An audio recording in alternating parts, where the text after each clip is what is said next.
what is a market correction? And if the market is in correction, should I be buying? That's a good question. So, what is a market correction? So, technically, a correction is over 10%. That's the definition in today's world.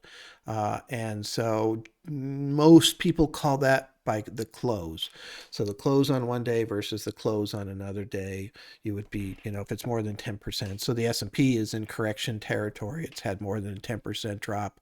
Um, for me, I tend to look at what happened in the middle of the day, kind of the most extreme, intraday period to high to low is actually down 14.6%. So still within that correction territory.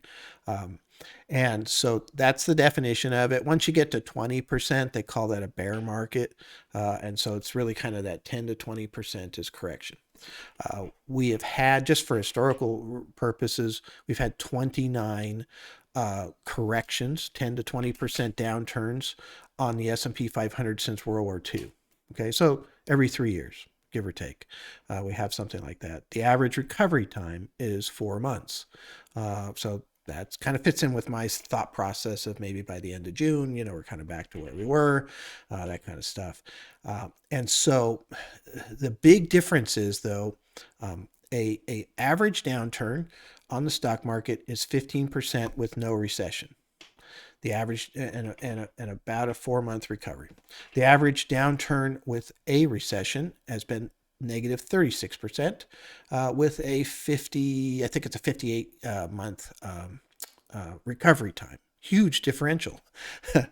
So if the market's going down and we're in correction territory and the economy is going down, I'm not a buyer. Just because there's a chance that we're going to go down more than 20% and what have you. I could probably buy at a lower point. I'm actually going to get defensive in that situation. If the market's going down and the economy is still doing well, you can use several different things for this. You can look at the yield curve and what they call the inverted or standard yield curve. Is the yield curve inverting? It's sort of getting close to that, but it hasn't done so yet. Is the leading economic indicators that come out, are they falling apart?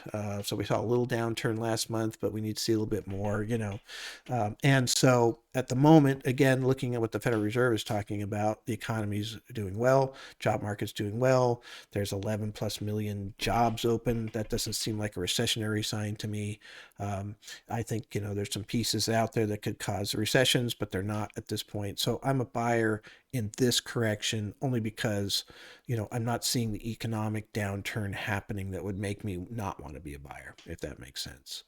So that's the way I define it. Well, what's the difference between a correction and a downturn? Is there any difference? Hmm. Not really, not to my clients. So, you know, they remember what their value was back in November. Mid-November is kind of where we hit a high, right? The market hit a high, and so it's down. That's a downturn. A correction theoretically is a defined 10 to 20% drop, right? So that's pretty obvious. I guess I look at it more in the sense of, are we in an up market, right? Are we in a sideways market? Are we in a down market? So I would determine a down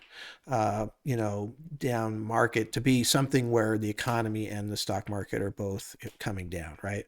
And a sideways market is what I consider we're in right now, where the stock market is coming down, but the economy is still holding up.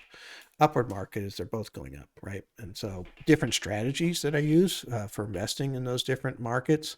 But anyway, that for most people, I don't think there's a difference between those two concepts as far as I've seen.